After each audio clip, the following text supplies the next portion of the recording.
आज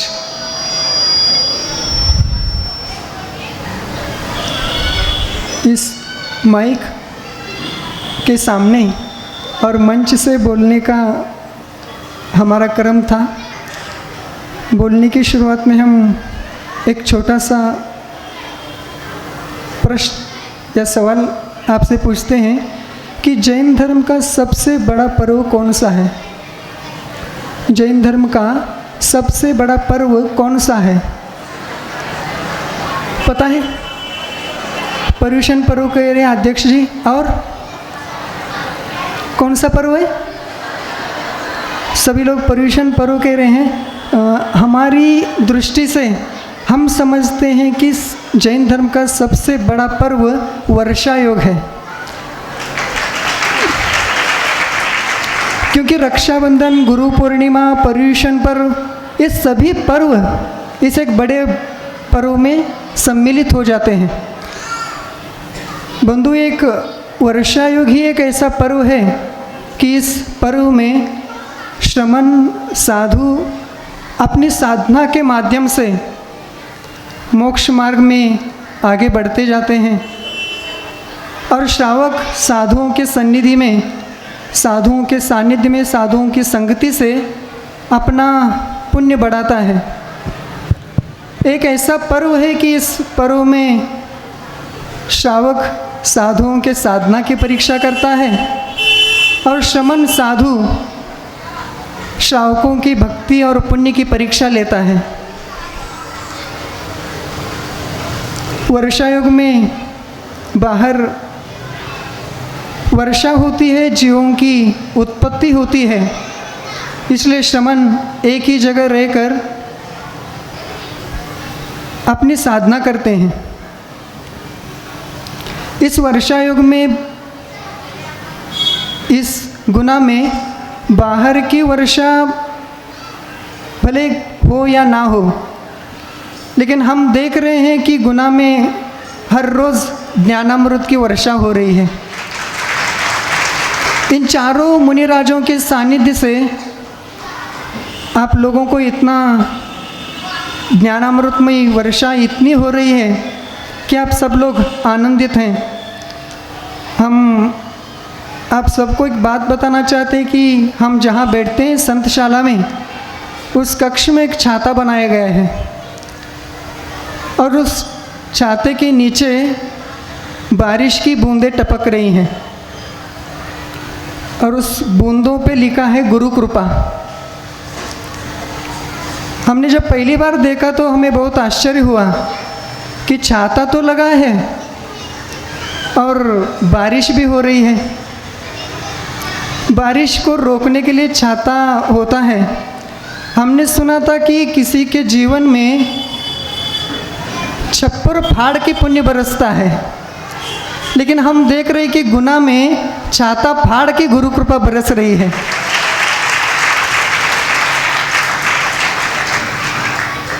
देखिए, वर्षा योग का समय है और बाहर की जो वर्षा होती है वो क्षणिक होती है, क्षणिक आनंद देती है, लेकिन जो साधुओं के सन्निधि से अपने को जो आत्म कल्याण का आत्म लाभ होता है वो चिरकाल टिकने वाला होता है। और इसलिए इस वर्षा योग के महापर्व का बहुत बड़ा महत्व है। हम और एक दूसरे सवाल की ओर आपकी ओर बढ़ रहे हैं कि जीव कितने होते हैं इस संसार में, इस लोक में जीव कितने होते हैं? कितने होते हैं? अनंत अनंत होते हैं, अनंत होते हैं। इन अनंत जीवों में त्रस जीव कितने होते हैं? थोड़ा सिद्धांत का प्रश्न पूछ रहा हूँ आपको। बहुत कम समय में हम बोलेंगे आपसे। हमें इतना इस माइक के सामने इतना बोलना नहीं आता, और वो भी इस हिंदी में। हम पूछ रहे थे कि अनंत जीवों में त्रस जीव कितने होते हैं? तो जवाब आ रहा है नीचे से कि त्रस जीव असंख्यात होते हैं। अनंत जीवों में त्रस जीव असंख्यात होते हैं। इन असंख्यात तरस जीवों में मनुष्य कितने होते हैं? नीचे से जवाब आ रहा है कि मनुष्य संख्यात होते हैं। अनंत जीवों में तरस जीव असंख्यात, मनुष्य संख्यात होते हैं। और इन संख्यात मनुष्यों में अगला सवाल कि जैन कितने होते हैं? संख्यात मनुष्य तो हो गए, लेकिन इन मनुष्यों में सभी जैन होते हैं ऐसा नहीं है। तो मनुष्यों में जैनों की संख्या कितनी है? मंत्री जी कह रहे हैं कि अल्पसंख्यक होते हैं जैन। जैन कितने हैं? अल्पसंख्यक। अब आखिरी सवाल हम पूछ रहे हैं कि इस अल्पसंख्यक जैन में सच्चे जैन कितने होते हैं?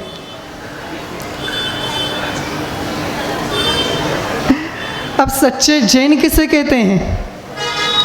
सच्चे जैन किसे कहते हैं? कि जैन उसे कहते हैं कि जो जिनेंद्र भगवान का उपासक होता है। जिनेंद्र भगवान के सिवा अपना ये मस्तक, अपना ये सर कहीं और झुकाता नहीं है। और जो जिनेंद्र भगवान की मानता है उसे जैन कहते हैं। और अपने जिनेंद्र भगवान ने एक मुख्य उपदेश दिया है, एक प्रमुख उनका संदेश है अपने महावीर भगवान जी का कि जियो और जीने दो। अहिंसा परमो धर्म का उन्होंने उपदेश दिया। इस उपदेश का कितने जैन पालन करते हैं? हम नारे तो बहुत लगाते हैं, लेकिन हम क्या कहते हैं कि हम बाप को तो मानते हैं पर बाप की नहीं मानते।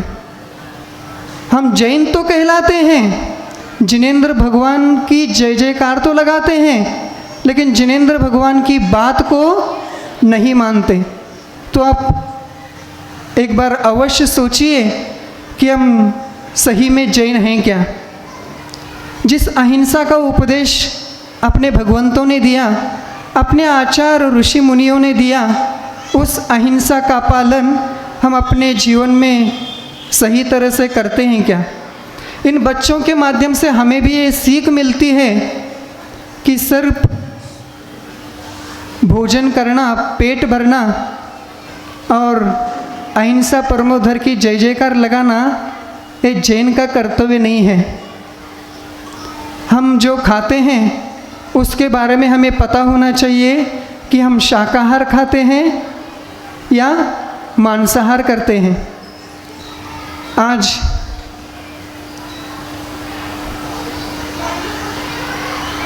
इस गुना नगरी में बहुत सारे कारखाने चलते हैं और एक कारखाने का कलश स्थापना का कार्यक्रम आज यहाँ पर है। सही कह रहे हैं ना? हम कह रहे हैं कि गुना नगरी में बहुत सारे कारखाने चलते हैं। कारखाना उसे कहते हैं कि जिस जगह पर किसी वस्तु पर कुछ प्रक्रिया कर कर उस वस्तु का उत्पादन होता है, उसे कारखाने कहते हैं। और एक कारखाने का आज यहाँ पर क्या हो रहा है? कलश स्थापना का कार्यक्रम हो रहा है। तो आप समझ रहे होंगे कि यहाँ पे कौन सा कारखाना है।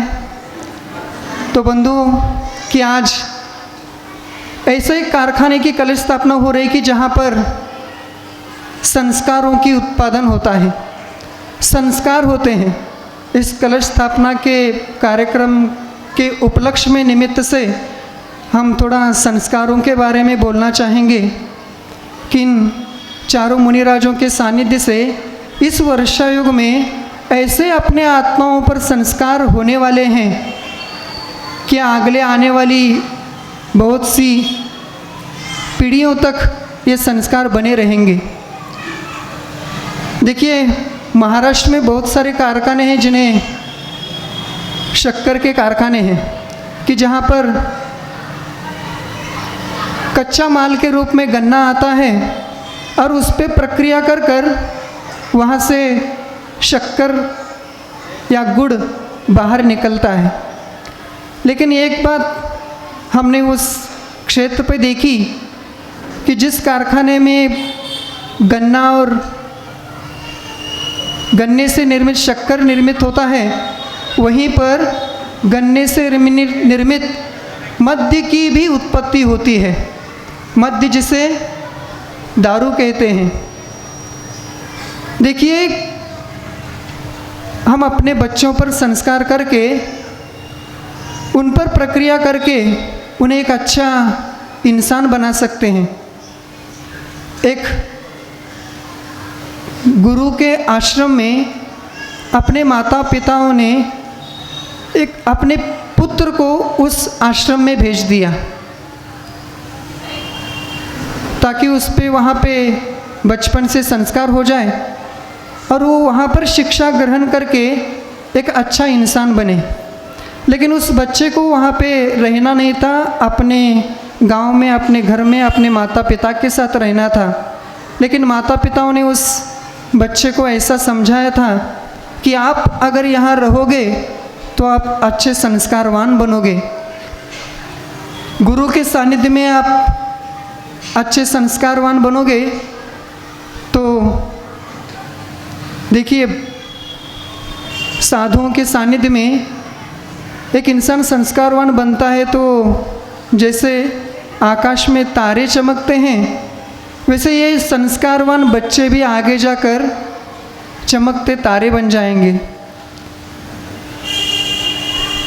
वह पुत्र, वह बच्चा उस आश्रम के गुरु से एक सवाल करता है कि हे गुरुवर, कि जीवन में संस्कार का कितना महत्व है, कि संस्कार की आवश्यकता क्यों है। गुरुवर कहते हैं कि हम आपके प्रश्न का जवाब देंगे, लेकिन आप जंगल से जाकर आकर थके हुए हो, पहले आप भोजन कीजिए, फिर आप भोजन के पश्चात हम आपके सवाल का उत्तर देंगे। गुरु ने पहले से ही संकेत दे रखे थे उनके भोजन के बारे में। जब वो भोजन के लिए बैठ जाते हैं तो उनके थाली में गेहूँ, ज्वार और चने के दाल परोसी जाती है। क्या परोसा जाता है? आप सुन रहे सभी लोग? क्या परोसा जाता है थाली में? गेहूँ, ज्वार, चावल और चना, ऐसा ही परोसा जाता है। वो पुत्र पूछता है कि ये क्या है, मैं तो भोजन करने के लिए बैठा हूँ, मैं इसे कैसे खाऊंगा, इसे चबा भी नहीं पाऊंगा मैं। तो जो परोसने वाले थे उन्होंने उसको निकाल दिया और दूसरे थाली में उसको गेहूं का आटा, चने की बेसन और ज्वार का आटा उन्होंने परोस दिया। तो फिर भी कहता है कि ये भी मेरे खाने की योग्य चीज़ नहीं है। आप समझिए उस बात को। परोसने वाले ने कहा था कि हमें आपके गुरु ने यही आज्ञा दी है।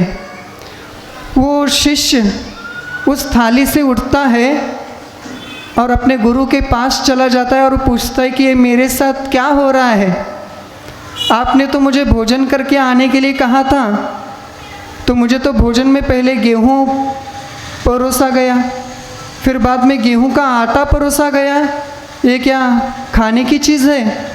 तो गुरु कहते हैं कि इसी माध्यम से आपको समझना है कि जीवन में संस्कार की कितनी आवश्यकता है।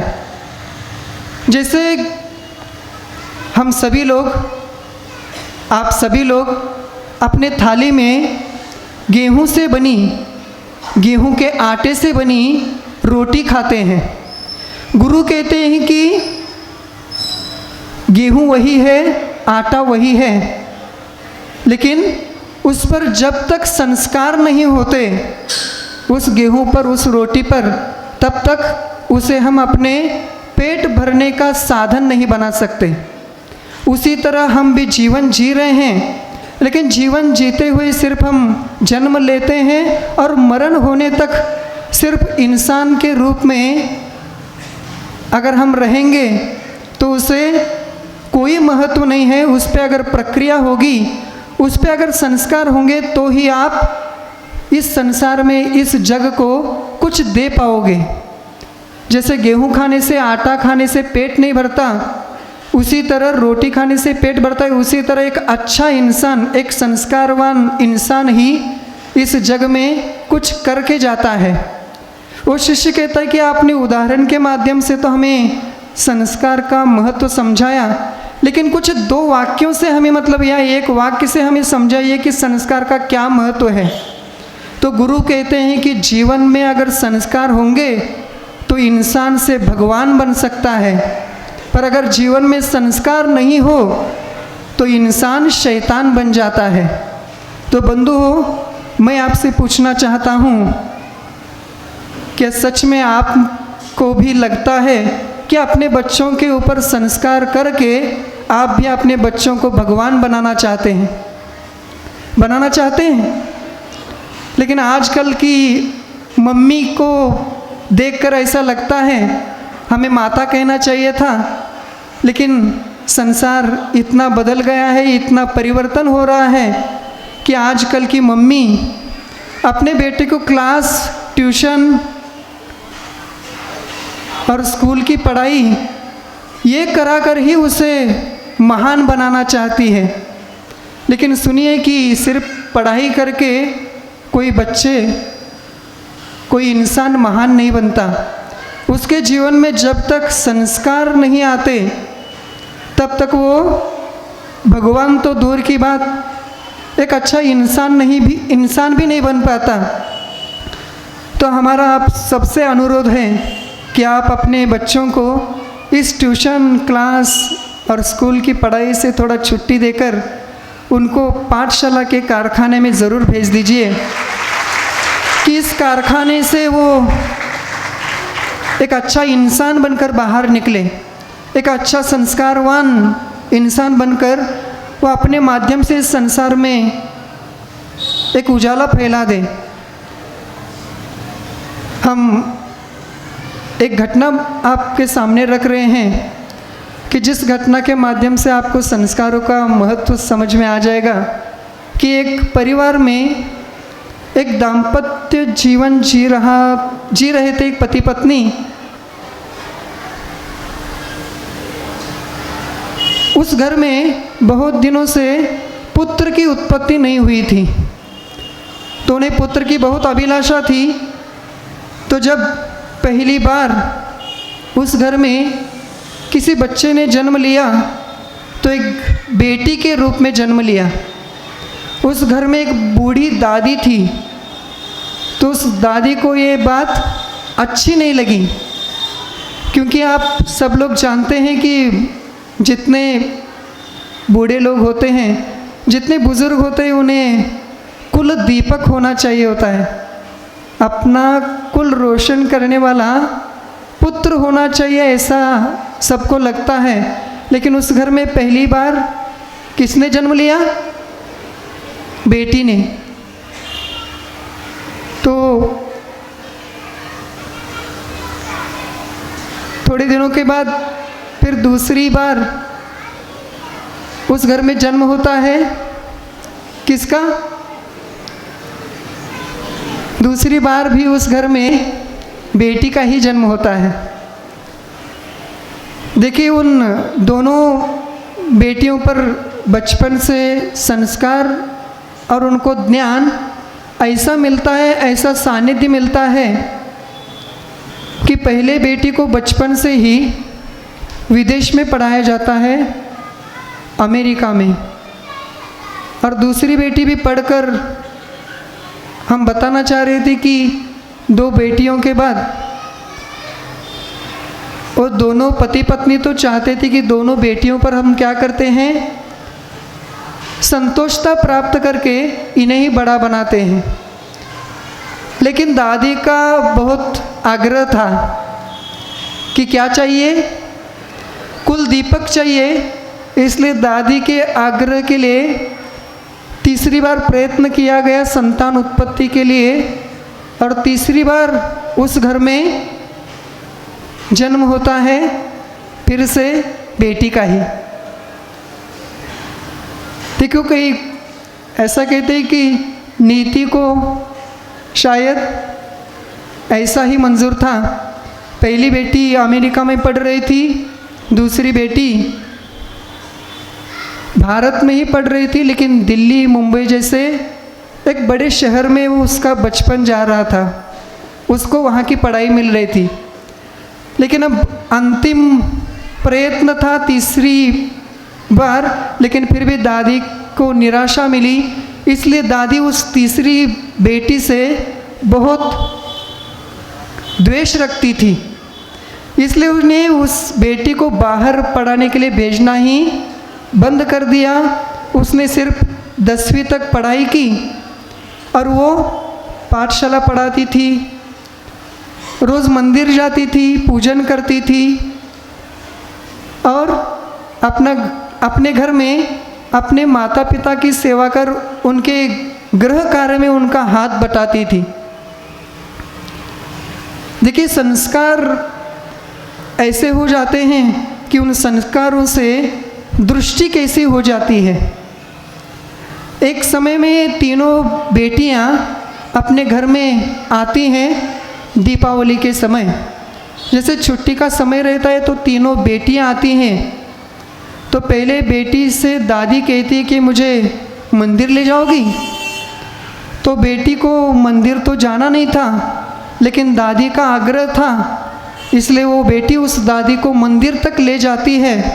और मंदिर में पहुंचते ही उस पहले बेटी की नज़र मंदिर में कौन होते हैं?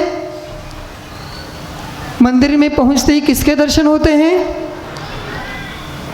आप कह रहे हैं भगवान जी के दर्शन होते हैं, लेकिन उस बेटी को एक स्टैचू के दर्शन हो गए।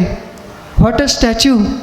उसको बहुत अच्छा लगा कि कितनी सुंदर क्या है, स्टैचू है। देखिए, संस्कार, क्योंकि वो अमेरिका में पढ़ी थी, वहाँ के संस्कार उन्होंने कभी वीतराग भगवान को नहीं देखा था, तो कहते कि पत्थर की कितनी अच्छी स्टैचू है। उसे नहीं पता था कि ये क्या है। दूसरी बेटी जो भारत में ही पढ़ती थी और दिल्ली के जैसे महानगर में वो अपने संस्कारों को लिए घर में आई थी, वो जब मंदिर पहुंचती है अपनी माता के साथ, तो वो कहती है उस पत्थर की मूर्ति को देखकर कितनी अच्छी प्रतिमा है, भगवान की कितनी अच्छी प्रतिमा है। क्योंकि वो भारत में रह रही थी तो उसे इतने संस्कार तो मिल गए थे कि एक ये प्रतिमा है। देखिए, आप जैसे संस्कार होंगे, जैसे अंदर भाव होंगे ना, वैसे अपनी दृष्टि बनती है। इस घटना के बीच में और एक घटना आपको सुनाना चाहते हैं कि 3 व्यक्ति एक पत्थर का काम कर रहे थे। एक सज्जन व्यक्ति पहले व्यक्ति से सवाल पूछता है कि भैया आप क्या कर रहे हैं? देखिए, दृष्टि जवाब देती है और अंदर के संस्कार जवाब देते हैं। पहला व्यक्ति कहता है कि दिखता नहीं क्या, पत्थर फोड़ रहा हूँ। बोलने की टोनिंग उनकी और बोलने का जवाब उनके अंदर की संस्कार बता रहे थे। सज्जन को दिख तो रहा था ये पत्थर फोड़ रहे, लेकिन जवाब के माध्यम से उन्हें ये जानना था कि ये इनके अंदर कैसे भाव हैं। दूसरे व्यक्ति से जब यही सवाल किया जाता है, दिख भी रहा था कि वो भी पत्थर ही फोड़ रहे थे। जब दूसरे व्यक्ति से सवाल पूछा जाता है कि भाई साहब आप क्या कर रहे हैं, तो दूसरा व्यक्ति कहता है कि क्या करूं भैया, पेट भरने का काम कर रहा हूं। देखो, तीनों व्यक्ति एक सा काम कर रहे थे, लेकिन अंदर की दृष्टि, अंदर के संस्कार जवाब दे रहे थे कि पहला व्यक्ति कहता है कि पत्थर फोड़ रहा हूँ, दूसरा व्यक्ति कहता है कि पेट भरने का काम कर रहा हूँ। जब तीसरे व्यक्ति से यही सवाल पूछा गया तो उसके ऊपर जो संस्कार थे, जो दृष्टि थी, उस जवाब में दिख गए। उन्होंने सवाल वही पूछा था कि भैया आप क्या कर रहे हैं, तो उन्होंने कहा कि मंदिर बांध रहा हूँ। देखिए, तीनों लोग पत्थर ही फोड़ रहे थे, तीनों लोग पेट भरने का ही काम कर रहे थे, लेकिन तीनों की दृष्टि अलग अलग थी, तो तीनों के जवाब भी अलग अलग मिल गए।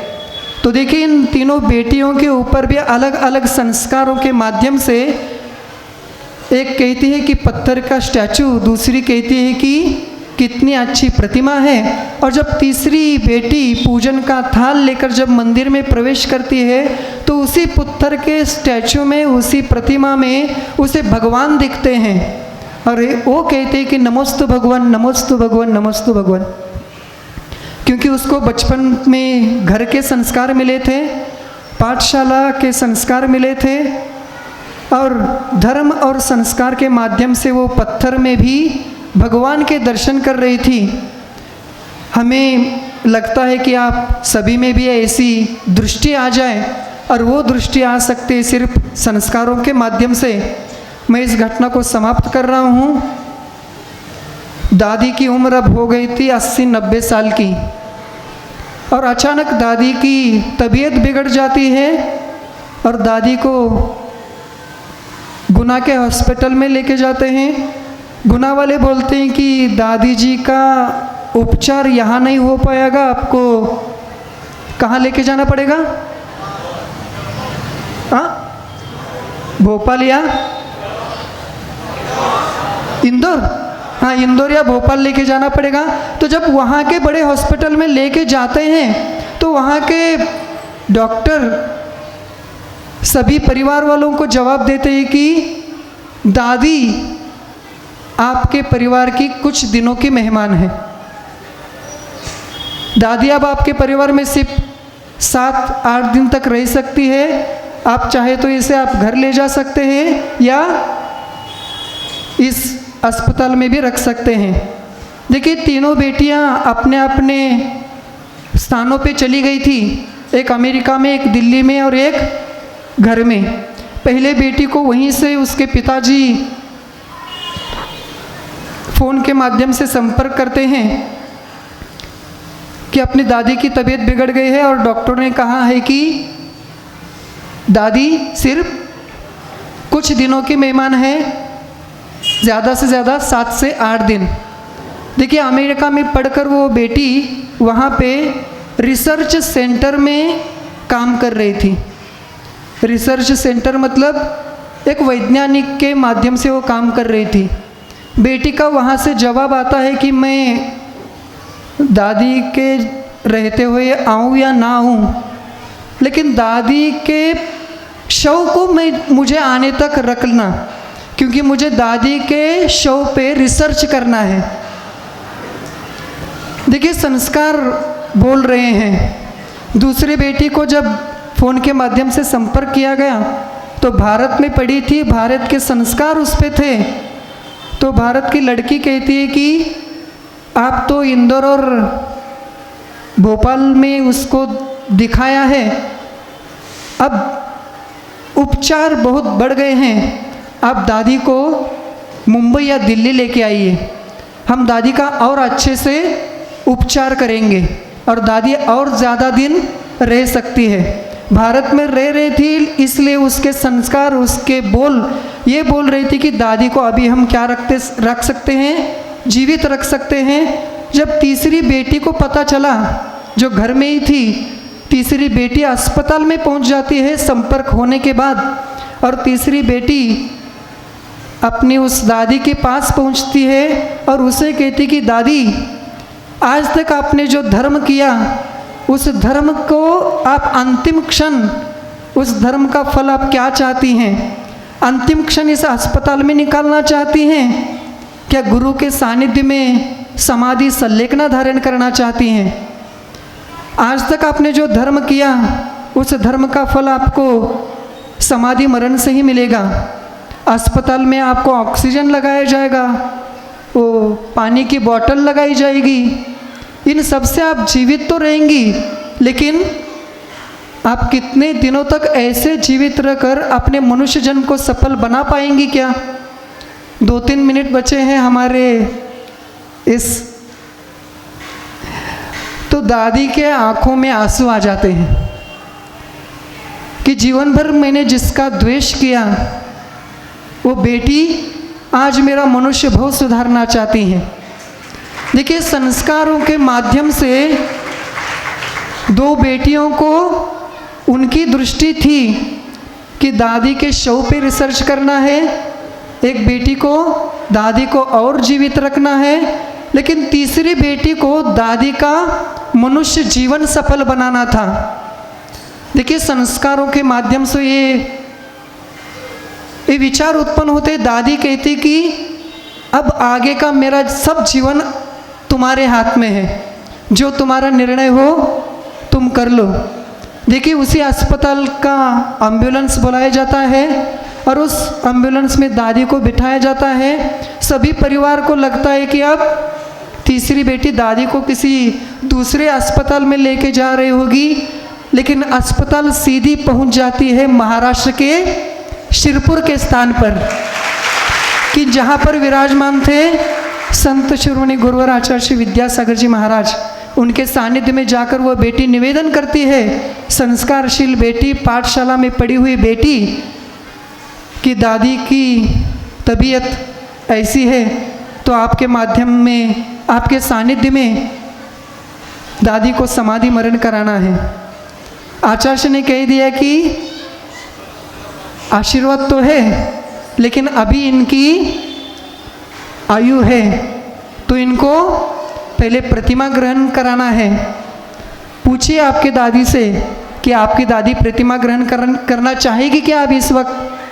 तो दादी को पूछा जाता है। दादी को फिर से आंखों में आंसू आ जाते हैं कि अगर मैं इस बेटी के माध्यम से यहाँ तक नहीं पहुँच पाती तो असंयम के अवस्था में मेरा अस्पताल में मरण हो जाता और न जाने कौन से गति में मेरा गमन हो जाता, लेकिन इस बेटी के माध्यम से मुझे प्रतिमा धारण करने का सौभाग्य मिल रहा है। दादी पूछती है बेटी से कि इस उम्र में, इस अवस्था में क्या मुझसे प्रतिमा का पालन हो पाएगा?